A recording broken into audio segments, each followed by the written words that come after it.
secara garis besar menceritakan tentang perjuangan.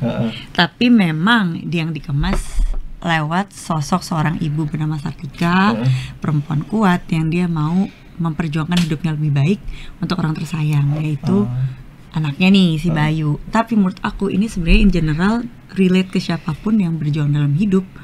Karena in the end kan kita bisa bertahan sampai saat ini karena kita sudah melewati perjuangan-perjuangan. Aku belajar bahwa yang mereka lakukan dengan apa yang mereka punya, ya fokus dengan hidup hari ini. Fokus hari ini makan apa. Mungkin mikir besok makan apa adalah menjadi suatu hal yang privilege. Buat mikirin besok aja Jadi nggak ada nyalahin orang, nggak ada nyalahin keadaan, ya fokus berjuang aja. Dan dari mereka juga aku belajar bahwa ternyata punya pilihan itu privilege loh gitu.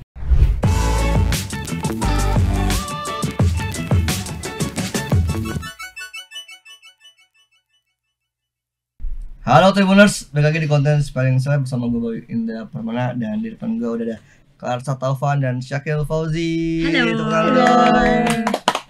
Selamat datang. Jadi mereka adalah ibu dan anak dari film Pangku. Ya kan? Kalian ibu dan anak bener? Iya, ibunya anak. Salah dong. Jadi film Pangku kan film perdananya Mas Reza Radian. Iya. Benar, film panjang pertamanya dia. Jadi siapa yang bisa menjelaskan film Pangku tentang apa sih sebenarnya? Kamu mau jelasin? Atau mau ibu yang jelasin? Ibu aja. Karena Syakil lupa. Kayak aku film yang mana ya? Karena lagi Ya, jadi Pangku itu adalah film yang secara garis besar menceritakan tentang perjuangan. Tapi memang yang dikemas lewat sosok seorang ibu bernama Sartika, perempuan kuat yang dia mau memperjuangkan hidupnya lebih baik untuk orang tersayang, yaitu anaknya nih si Bayu. Tapi menurut aku ini sebenarnya in general relate ke siapapun yang berjuang dalam hidup. Karena in the end kan kita bisa bertahan sampai saat ini karena kita sudah melewati perjuangan-perjuangan. Either struggle besar maupun kecil. Berarti garis besar itu adalah perjuangan dan mungkin menerima ya apa yang ada di hidup kita ya. Perjuangan, kasih sayang. Kamu Syakil sebagai Bayu. Boleh dong ceritain Bayu tuh seperti apa sih, anak yang seperti apa dia? Bayu ini anaknya penyayang, mandiri. Aku juga penyayang. Aku juga Bayu kan namanya. Dia juga mandiri. Mandiri. Dia juga punya tujuan bekerja biar ibunya tuh nggak capek lagi, nggak dipangku-pangku. Terus dia ini sempat ikut berjuang mencari duit dari menjual-jual layangan. Jadi Bayu juga nyari uang juga dia? Iya. Oke. Tapi kalau Bayu di film ini dia punya ini nggak? Punya cita-cita gitu nggak dia? Cita-cita ya paling bekerja. Ngebantu ibu ya? Iya. Tapi Bayu sayang banget sama ibunya? Iya. Sesayang apa kira-kira? Kalau kamu bisa jelasin? Sedunia. Wah, sedunia. Siapa nama ibunya Karsa? Sartika Puspita. Seperti apa karakternya kalau Sartika ini? Sartika ini seorang perempuan yang kuat dan tangguh menurut aku. Dan memang di capture ini kan Sartika adalah pekerja di area marginal. Dan pas aku ikut Reki ke sana, aku ketemu langsung dengan perempuan-perempuan yang memiliki profesi sama dengan Sartika. Dan ketika aku ketemu sama mereka, justru aku belajar banyak. As simple as kita yang mungkin misalnya kita mau bilang secara ekonomi atau kehidupan lebih baik kayak hidup di Jakarta, mungkin kita bisa bilang upah minimum yang lebih besar di Jakarta, tapi masih ada aja hal-hal yang mau kita keluhin gitu, macet lah, aduh hujan hari ini dingin apa segala macam. Tapi ketika aku ketemu mereka, aku belajar bahwa yang mereka lakukan dengan apa yang mereka punya, ya fokus dengan hidup hari ini. Fokus hari ini makan apa. Mungkin mikir besok makan apa adalah menjadi suatu hal yang privilege. Buat mikirin besok aja. Jadi nggak ada nyalahin orang, nggak ada nyalahin keadaan, ya fokus berjuang aja. Dan dari mereka juga aku belajar bahwa ternyata punya pilihan itu privilege loh gitu. Untuk nanti malam kita mau makan mie ayam atau makan nasi goreng ya, itu privilege. ternyata nggak semua orang di sekitar kita punya pilihan itu. Ya sesimpel kita bisa memilih itu ya, memilih kayak mau pergi nongkrong apa enggak. Iya, mau di rumah aja atau mau ngapain. Iya banget. Wah, tapi yang kamu lihat tuh orang-orang seperti Sartika itu ya hidup untuk hari ini. Kayak gitu. Bukan masalah hidup untuk hari ininya. Dibanding dia fokus untuk mengeluh atau menyalahkan orang dan keadaan, fokus untuk berjuang untuk hidup yang lebih baik, either buat diri sendiri maupun orang tersayang. Dan kalau di Sartika kan orang paling tersayangnya ya Bayu. Dia mau hidup yang lebih baik supaya Bayu juga punya hidup yang lebih baik dibanding diri aku sendiri, gitu, dibanding Sartika gitu.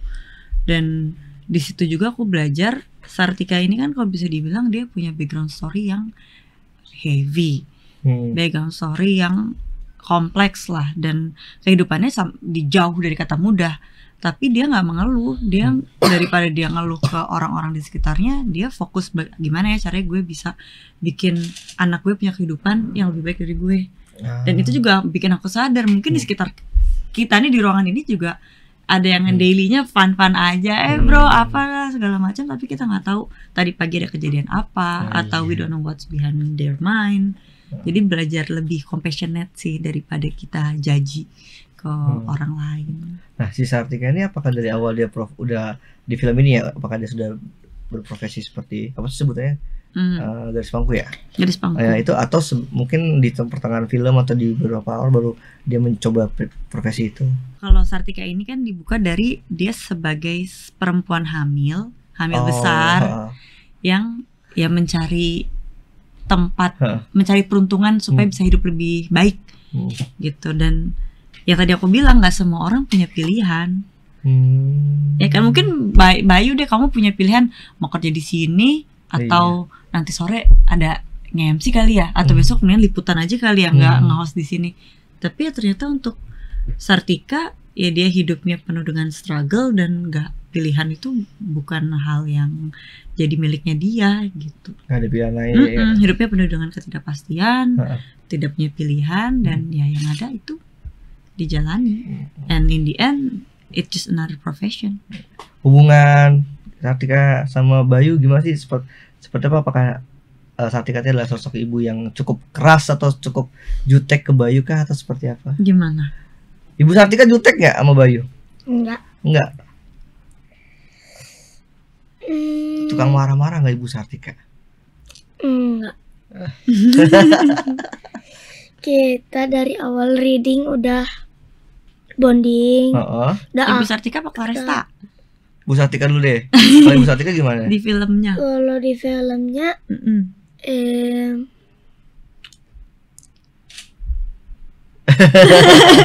galak gak Ibu? Enggak. Di filmnya galak enggak. Kalau aslinya? Aslinya kalau ke Claresta? Claresta juga enggak. Kita aslinya bro. Kamu gimana sama Kak Claresta ngebondingnya, ngebangun chemistry-nya, ngapain aja? Itu waktu reading kita udah bonding, udah akrab. Jadi pas di set aku anggap Bu Claresta adalah mamaku. Sayangku. Kamu enggak juga udah ibu dari habis reading? Apa dia pertama ketemu? Iya. Jadi kita memang project ini pertama kali ketemu. Dia malunya cuma hari pertama doang. Diem. Hari kedua kita udah main kamu udah jungkir balik bola-bolaan di tempat reading. Kamu juggling. Dia suka ngasih tahu, ya, Bu liatnya aku bisa salto gini dia cerita-cerita di sekolah main bolanya gimana. Terus ngasih lihat timnya yang di iPad Real Madrid. Terus mainan apa lagi kamu sama Ibu kalau lagi di set? Kalau di set aku memang nggak boleh main HP. Sama Kak Reza kan emang kalau Bayu kan di karakter Bayu ini kan emang jauh dari dunia digital kan, apalagi satu di tahun 98 gitu. Jadi Kak Reza memang kalau di set Syakil nggak boleh main iPad, dan di kita juga ada workshop main layangan. Bukan kita, Bayu, Syakil, jadi belajar main layangan sama Kak Devano ya. Kamu main layangan baru bisa di situ atau sebelumnya udah bisa di rumah naikin layangan? Di rumah aku nggak pernah main layangan. Tapi berarti baru bisa di situ, di tempat syuting. Tapi kamu sekarang udah bisa naikin layangan sendiri? Enggak. Oh, apa dibantu sama Kak Devana kemarin? Aku pun pas awal belajar aku masih bingung gimana cara biar bisa naik dan gimana dia bisa jangan putus gitu, aku bingung. Jangan diadu biar nggak putus, karena biasa kalau putus diadu kan, ada ngadu sama layangan lain. Ya nggak? Iya sih, tapi aku masih, dan sekarang pun yang harusnya udah paham gimana cara nerbangin layangan aja. Sekarang udah ngeblank lagi gimana cara nerbangin. Abis ini Bayu kecil latihan sama Bayu besar yang bisa main layangan. Kita main kayak layangan bareng nanti. Syutingnya kapan sih? Syutingnya kita tahun lalu bulan September ya? November. Oh, tahun lalu. Dan November. kalau nggak salah ada scene yang di pinggir laut ya, apa pantai itu? Yang apa? Yang siapa? Nelayan-nelayan gitu. Iya. Giant Wall. Yang di Yang di atas atau yang di pasir? Aduh, aku lupa tuh dari Yang di trailernya. Giant Wall atau? Iya, Di Giant itu Wall ya. ada, dia Giant jalan Wall. di Giant Wall. Oh, itu Sama aku juga ada yang main Layangan di Giant Wall juga ada. Oh, itu di lokasi situ juga sama, di masih sekitaran lokasi syuting ya? Iya. Jadi emang semua syuting ini di lokasi real, warungnya lokasi real, warung pangkunya real, rumah Sartika juga memang ada rumah asli di sana, warungnya Bu Maya aslinya di sana, sekolah aslinya juga di sana. Oh, di tempat yang real. Jadi semua set itu emang real. Dan Kak Reza mau capture as real as possible gitu. Jadi kalau misalnya emang ada sampah, ada apa ya biarkan aja. Warna asli seperti itu. Dan Suasana di sana gimana, Kak? Gimana? Apakah emang memprihatinkan itu kah mungkin menurut kamu, atau misalkan seperti apa ngerasanya dan lihatnya? Mungkin kalau misalnya mau diperbandingkan dengan Jakarta ya pasti berbeda banget. Tapi kalau misalnya kita mau ngomong ke gambar, ketika kita pas aku nonton main di Busan, ternyata dengan otentivitasnya lokasi aslinya itu yang bikin gambarnya tercapture sangat cantik. Rasanya real dan memang begitu adanya. Jadi meng-capture sisi lain dari Indonesia juga gitu. Karena itu bukan set ya. Bukan set, itu memang aslinya gitu. Warungnya begitu.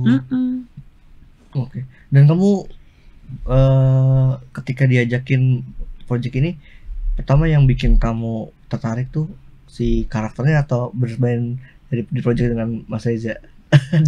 Aku pas pertama kali dikabarin itu ngabarin ke Arya produsernya. Langsung. Kak Arya nelpon, kita ada, aku ingat banget lagi makan siang sama papa waktu itu. Di telepon sama Kak Arya, Kares kita mau bikin project film ini akan jadi project pertamanya Kak Reza ngedirect. Nah, kita mau casting dulu. Kresta, oke nggak? Hah? Ya oke lah Kak. Ayo casting, kapan kita casting? Aku langsung bilang ke manajer aku excited banget. Aku langsung bilang sama papa kan mau casting nih, doain. Oh iya, semoga lancar. Sampai 2 kali castingnya juga. Ya excited banget yang pasti karena ini project pertama Kak Reza. Kita tahu Kak Reza selalu ngasih 100%. Apalagi ini project pertama Kak Reza as director, udah pasti 1000 juga lebih untuk akan dilakukan gitu. Terus apalagi pas aku tahu cast-castnya juga senior semua. Di sisi lain aku excited, di sisi lain juga nervous juga. Ada Ibu, Mas Fedi, Mas ya semuanya lah gitu. Jadi justru pertanyaannya bukan kenapa ngambil project ini, karena itu udah pasti nggak sih? Udah pasti nggak sih? Udah pasti mau. Dan ketika tahu karakternya tawarin, kamu gimana kesan pertamanya? Oh, aku pas casting itu kan dikasih sedikit tentang background karakternya. Aku jatuh cinta sih sama Sartika. Oh iya. Aku jatuh cinta banget sama Sartika. Karena dia sekuat itu. Aku ngebayangin kayak emang dijelaskan kan she moved from one place to another, yang dia juga nggak tahu di sini tuh ya rimba lah buat dia nggak tahu di situ akan melakukan apa, sama siapapun juga dia nggak kenal. Tapi tidak lain tidak bukan dia kenapa pindah dan seberani itu, senekat itu ya karena mau kehidupan lebih baik, yaitu buat anaknya. Di situ kayak ini perempuan kuat banget sih gitu. Aku langsung jatuh cinta banget sama Sartika pas pertama kali dikasih materi buat castingnya itu. Kalau Syakil pas diajakin film-film ini masih inget gak? Casting dulu atau langsung ikut diajakin syuting? Aku sih awalnya masih open casting. Aku cuma coba-coba aja casting.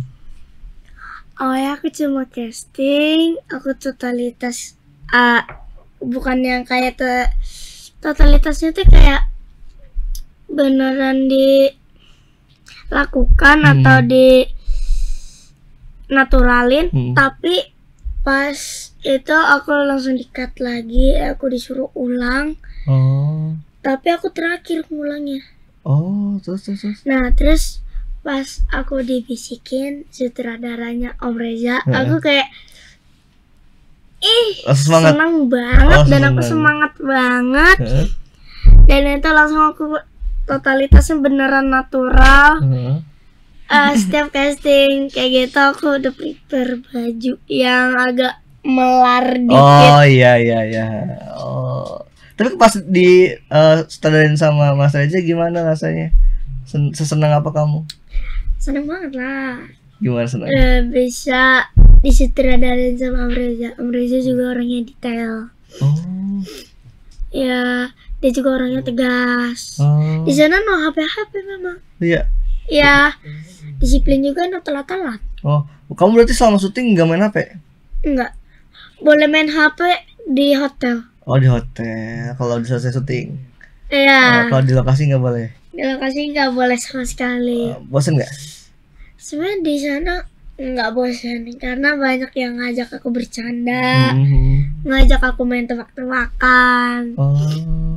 Siapa yang paling sering ngajak kamu main? Kak Devano sama Bu Claresta. Kalau sama Kak Devano main apa ya? Kan sama cowok tuh, biasanya nyambung tuh. Kak Devano kita paling sering bercanda main tebak-tebakan, main ABC 5 dasar. Terus kita tebak-tebakan negara. Tebak-tebakan negara pakai ABC 5 dasar. Itu satu sama satu lagi tebak-tebakan negara dari A sampai Z. Iya. Main bola juga nggak sama Kak Devano? Terus kita juga tebak-tebakan nama pemain bola. Siapa yang paling jago? Banyak lagi yang jago. Enggak, di antara kamu sama Kak Devano siapa yang paling sering menang? Apa? Tebak-tebakannya. Aduh, seri semua. Seri semua. Tapi kalau kamu lagi break biar ngebonding terus sama Syakira ngapain aja? Karena tadi lokasi. Ngapain kita ya? Kita main. Maksudnya kita emang dari pas pertama reading, begitu karena kita hari kedua udah gendong-gendongan gak sih? Iya. Maksudnya untuk bekerja sama dengan Syakira itu menyenangkan sekali sama si anak ini nih. Jadi maksudnya aku ngerasa kayaknya gak ada treatment khusus deh untuk kita jadi kita jadi ibu anak ya enggak, tapi udah seiring berjalannya kita reading, terus di lokasi juga kita main, pagi-pagi sarapan bareng, ya udah kebentuk aja gitu. Tapi kalau si Sartika ini apakah dia ibu muda kan dia sebenarnya? Muda. Ibu muda. Nah, kamu udah pernah jadi ibu di peran-peran sebelumnya? Ada, tapi tidak seintens di sini. Jadi memang selewat. Aku jadi bukan selewat ya maksudnya. Ada yang tapi porsinya tidak banyak kali ya. Jadi bilang gitu. Kalau ini kan full benar-benar dari hamil, terus membesarkan anak sampai anaknya sebesar ini gitu. Berarti ada tantangan sendiri dong buat jadi gimana tuh? Iya banget. Gimana waktu itu ngedalamin? Aku banyak ngobrol sih sama orang-orang di sekitar aku, sama yang di produksi. Aku ngobrol sama mama aku sendiri, sama Mama Kak Reza. Terus semua perempuan-perempuan yang ada di sekitar aku gitu. Aku nanya pas hamil rasanya kayak gimana, pas lahiran rasanya gimana, pas punya anak rasanya kayak gimana. Dan dari yang aku dengar, yang aku cerna, dan apalagi ketika udah memerankan Sartika, aku malah bikin aku makin sayang sama mama aku. Karena aku jadi lebih sadar kayak gedein anak tuh gak gampang ya. Gedein anak gak gampang. Membesarkan anak tidak mudah. Perjuangan tapi menikmatinya gitu. Nah, si Sartika ini kalau kasih bayi ini dia gimana? Apakah dia baik lagi? Apakah ada ibu yang galak kah dia? Karena mungkin juga dengan beban dan emosi. Kan karena di trailer ada kan scene yang kalau bapaknya nggak jelas nggak bisa daftar sekolah nih, maksudnya ada beban emosional juga dong selain beban mungkin material itu. si Sartika gimana ke Bayu? Apakah dia mas galak atau enggak? Lebih gini sih, dunia Sartika itu Bayu. Apa yang bikin dia mau hidup lebih baik ya itu Bayu. Dan mungkin kalau nggak ada Bayu belum tentu Sartika setegar dan sekuat Sartika gitu. Jadi yang gimana pun juga hidupnya ya buat Bayu. Ini prioritasnya Sartika gitu. Akan ada drama kan di antara kalian berdua yang mungkin, karena kan di trailer dari di film Bayu nggak suka ibu di pangku-pangku. Ya di trailer kan. Itu apakah itu akan ada drama di antara kalian berdua? Seperti apa? Mungkin kalau menurut aku lebih drama apa nih maksudnya? Ya mungkin konflik atau mungkin jadi kalau itu mah nanti tanggal 6 November nggak mau dikasih, nggak bisa dibocor. Itu tanggal 6 November aja nonton. Kamu pas gala premiere. Oh iya. Pas tayang di bioskop. Kamu baru pertama kali ke daerah situ Syakil, mungkin tempat-tempat yang kayak di pinggir-pinggir pantai. Oh iya, baru pertama kali ke syuting di pinggir pantai. Apa yang bagus di sana yang bisa kamu ceritain tempatnya? Tempatnya di sana panas. Panas banget ya? Ya, di sana aku awal syuting kita masih di make upin hitam ya. Oh, terus habis itu ya, terus udah hari ketiga sampai selesai itu udah hitam banget. Sudah coklat. Sudah matang. Sudah matang. Iya, jadi emang di sana kan daerah pesisir pasti lebih panas dan juga emang areanya cukup berdebu. Ya, mungkin karena banyak truk berlalu halang, emang panas dan kering daerahnya. Jadi juga banjir rob. Banjir rob juga. Oh, sempat pas kalian syuting atau ada momen? Ada momen di sekolah yang aku lagi main layangan itu becek. Terus kita harus cepet-cepet ngetek itu karena takutnya tiba-tiba banjir rob. Kan kita harus nunggu lama banget. Banjir itu karena hujan atau karena apa? Enggak, karena pasang surut. Air laut. Karena pasang surut, ya. Dan emang yang tadi Syakil bilang, kita kayak aku, Bu Christine gitu, in between take, kita memang pakai minyak kelapa, pakai tanning oil, udah gini aja. Jadi kulitnya jadi seperti yang ada di sana gitu. Karena kan memang namanya daerah pesisir pasti kulit tan dan matang gitu kan. Tapi menyenangkan ya di sana. Syakil juga dapat teman banyak banget di SD-nya. Banyak ini, anak-anak SD di sana. Mana apa di sana? Layangan. Yang di depan sekolah. Sempat main bola juga nggak sama anak-anak di sana? Nggak sempat ya. Enggak. Tapi ibu ngeliatin kalau pas lagi take di kelas dia asli ngobrol sih sama teman sebelahnya, belakangnya. Langsung akrab ya kamu ya. Temen nih, kayak langsung temen nih, seusia semua kayaknya. Jadi kalau Karsa sama Fedino dan sama Bu Christine baru di sini kah atau pertama kali di sini? Gimana main sama mereka? Aduh, deg-degan banget. Main dekat sama siapa? Sama semuanya, sama direkturnya deg-degan lebih lagi. Jadi ketika aku tahu di sini ada Kak Reza sebagai director, yang dimana ini adalah film panjang pertama Kak Reza yang pasti bakal totalitas. Kalau ada kata di atas totalitas pasti iya.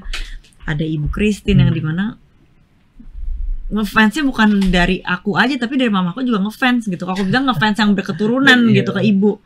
Ada Mas Fedi, memang menjadi, aku sangat excited untuk kerja sama mereka, tapi juga menjadi nervousnya ada banget, tapi jadi semangat aku untuk aku mau ngasih yang terbaik. Aku mau banyak belajar dari mereka.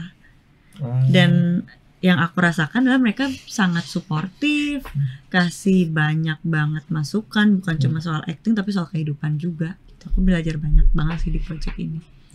Pasti direct sama Mas Reza gimana rasanya?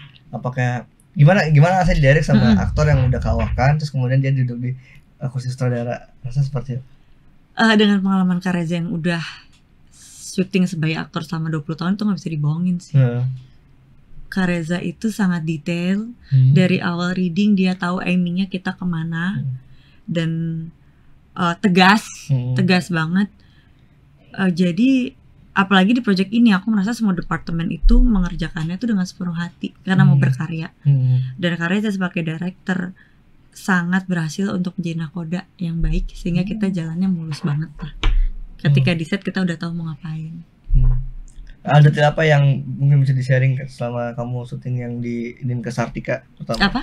Hal detail apa yang dilakukan sama Reza yang mungkin bisa kamu sharing ketika kamu jadi Sartika? Oh gini sih, menurut aku Kak Reza itu tahu buttonnya setiap pemainnya. Cara berkomunikasinya tuh berbeda-beda memang. Tapi dia tahu kapan harus ngomong tegas ke aku, kapan dia harus ngomong pelan ke aku. Caranya ngomong ke Ibu berbeda, ke Syakil berbeda. Itu menurut aku tuh luar biasa sih.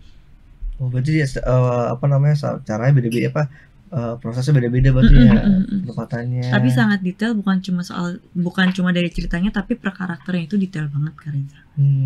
Kalau nggak salah waktu itu kan di konten dia kan cerita tuh dia kalau misalkan ada satu hal yang kata dia itu biasa dilakuin tuh yang repetisi yang sering dilakuin ya. Itu tuh sama Reza nggak boleh dilakuin karena itu nggak natural kelihatannya. Ada kayak gitu nggak kamu sebagai Sartika? Karena dia sedetil itu katanya. Apa nih Sartika kayak kamu kurang ini atau lebih ini? Banyak sih, banyak banget sih kalau itu. Biasanya apa dia kalau dia bagian emosi atau mungkin detail di dalam semuanya. Tapi kalau di yang aku rasain mungkin salah satu yang paling sering Kak Reza komen itu soal aku bingung kalau ditanya soalnya Kak Reza bener-bener detail sih. dari awal kita detail semua ya. Dari awal kita reading aja kita udah Kak Reza tuh udah tahu oke yang di sini ini kelar nanti tuh kita shotnya maunya tuh gini. Itu day one reading loh. Detail banget memang. Jadi ya dia udah paham lah ya, udah paham seluk-beluknya juga ya. Cuma tinggal beda mungkin sekarang dia di balik layar gitu. Yang menarik waktu itu dari Mas Fedi sih dia cerita kayak kata dia gini, dia bercanda ya. Ada momen di mana Reza Hanung Bramantionya keluar. Iya. Garin Nugroho keluar. Aku dengar begitu. Cuma kan kebetulan aku belum pernah bekerja sama. Aku pengen suatu saat. Amin. Tapi kelihatan ini ya dia seintu itu sama proyeknya ini ya. Banget 1000% lebih. Ini juga sangat menarik menurut aku. Kenapa? Jadi pas kita world premiere di sana alhamdulillah banyak banget feedback positif. Salah satunya ketika mereka bilang bahwa kehidupan di Indonesia ternyata relate juga ya sama kehidupan di Korea. As simple as ketika ibu bekerja anak dititip ke nenek misalnya. Dan di Korea pun gitu common seperti itu ya. Banyak culture yang similar dan itu yang bikin aku seneng banget. Dan aku sih berharap di Korea bisa diterima begitu, di Indonesia bisa lebih baik lagi nanti tanggal 6 November. Itu berarti penonton Korea semua yang nonton tuh? Mostly Korea, karena kan memang penonton yang beli tiket kan. Kita ada 3-4 show ya, Vi? Pas di Korea kemarin. 3 kalau nggak salah. Iya, pokoknya memang yang datang itu adalah penonton yang beli tiket dan mostly memang orang Korea dan ya alhamdulillah feedback dari mereka mostly positif sih. Alhamdulillah. Saya waktu kemarin ikutnya ke Korea? Nggak ikut. Kamu pasti lagi sibuk syuting kamu ya. Aku jadi minder pas kamu bilang. Kalau karena kemarin bawa penghargaan apa kemarin dari Korea, dapat apa kemarin? Kemarin aku alhamdulillah dapat Rising Star dari Asia Stars Award. Itu apa itu? Asia Star Award itu salah satu event yang dari Busan juga, tapi yang buat Marie Claire, sponsor Chanel. Nah, buat kamu penghargaan seperti itu maknanya apa tuh? Penghargaan seperti itu ya menurut aku sih pengen ingat supaya aku bisa berkarya lebih baik lagi. Gitu aja, maksudnya ketika aku menselebrasi itu untuk diriku sendiri dan orang tersayang di sekitar aku ya untuk di hari itu aja. The next day ya udah kita restart lagi, bekerja lebih baik lagi, berkarya lebih baik lagi. Kalau kayak gitu tuh yang penghargaan kamu tuh apa itu sebuah penghargaan yang juga ada banyak nominatornya lain atau mungkin seperti apa? Kalau untuk Rising Star ada 3 pemenangnya, 2 dari Korea, 1 aku. Nah kemarin itu pas di Busan dapat penghargaan. Yang pertama ada Face of the Future Award. Yang kedua ada Vipesci Award. Terus ada KB Vision Audience Award sama Bishkek International Film Festival. Alhamdulillah di sana dapat penghargaan. Alhamdulillah, dan juga dapat sambutan yang positif dari mereka ya, penonton-penonton sana. Apalagi yang diomongin sama penonton di Korea selama di Busan selain relate banget ya, apa mungkin mereka ada yang baru tahu kah kalau Indonesia ada profesi seperti itu? Apa ada yang baru tahu? Aku rasa kalau mengenai profesi nggak usah di Korea, di Indonesia pun pasti banyak yang baru tahu juga sih. Oh iya pasti. Karena ketika aku sering banget bilang gini, Indonesia itu kan kaya banget ya sebenarnya, secara budaya, secara alam. Jadi ketika kita mau cerita soal sesuatu yang sangat lokal seperti Pangku ini, Pangku kan sebenarnya menceritakan sesuatu yang sangat dekat sama kita, sama Indonesia, dengan apa yang terjadi tidak di sugarcoat, tidak juga didramatisir. Dan menurut aku ketika kita mau menceritakan sesuatu yang lokal tentang Indonesia, kehidupan, tentang orang-orang di sekitar kita, itu nggak akan ada habisnya sih. Kita itu punya modal untuk berkarya yang luas. Kamu sendiri baru tahu profesi Pangku ini baru di project ini atau sebelumnya? Aku pernah dengar Kopi Lendot, tapi secara detail itu apa baru tahu dari Kareza. Aku baru dengar dari Kareza. Dan itu menariknya ketika aku ngobrol langsung sama mereka. In the end, it's just another profession, it's just another job for them. Dan pada akhirnya ya sama seperti kita yang ingin memperjuangkan hidup yang lebih baik. Tapi mungkin kita memiliki pilihan, ya mereka tidak seprivilege kita untuk bisa memilih pekerjaan apa yang mereka mau. Syakil, kamu sama Bayu itu mirip gak sih? Secara mungkin sifatnya, kesukaannya. Aku nggak tahu Bayu aslinya kayak gimana. Tapi kalau yang dari penjelasan Mas Reza, dijelasin nggak? Dijelasin sih.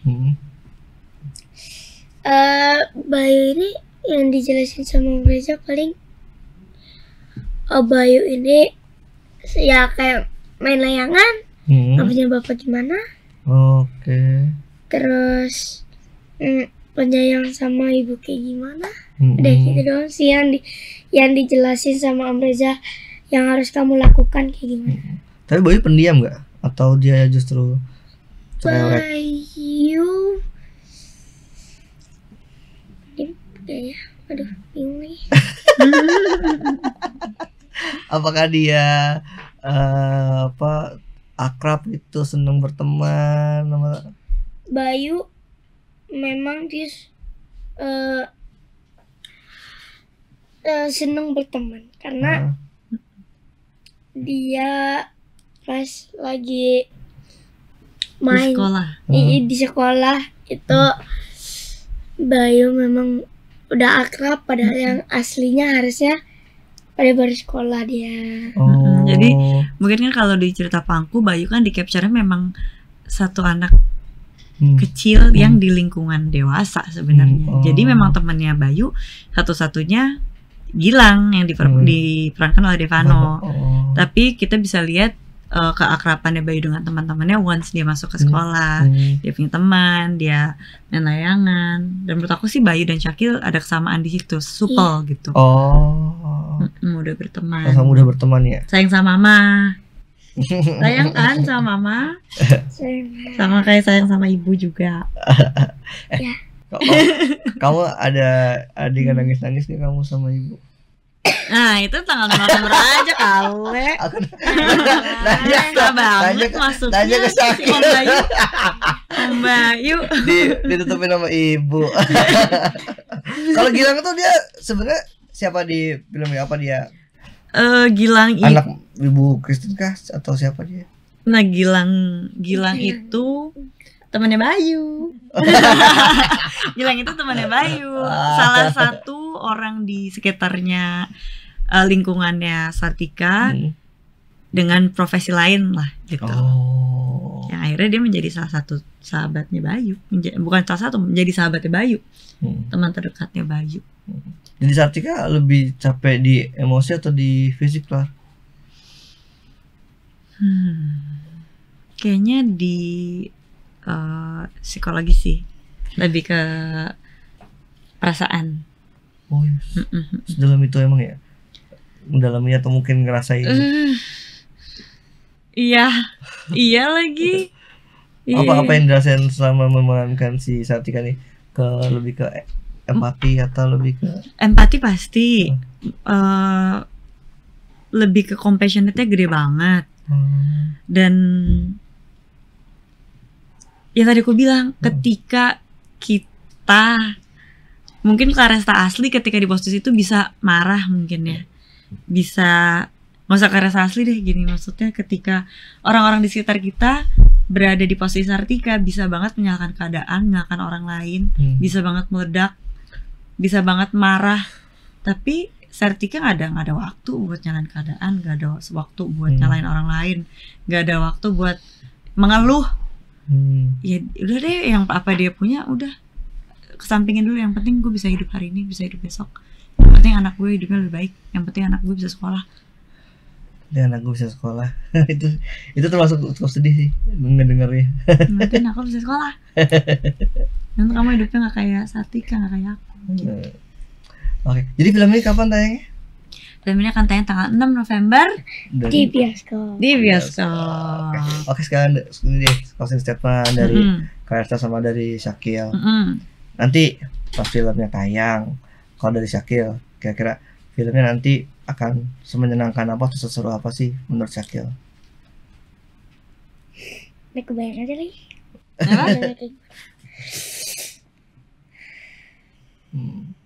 Ya dari Ibu dulu yang jawab. Ya dari Ibu deh. Menurut aku Pangku ini adalah film tentang perjuangan. Memang di-capture di era marginal lewat seorang perempuan kuat, seorang ibu. Tapi in the end kita semua adalah perjuangan. Ini cerita tentang kita semua. Dan aku harap dari menonton film Pangku ini bisa belajar untuk lebih mensyukuri hidup yang kita punya. Dan lebih sayang sama ibu. Gitu. Kalau dari Bayu? Yaitu tentang perjuangan ibu dan anak untuk mencari duit. Dan ini perjuangannya bukan sekedar berjuang.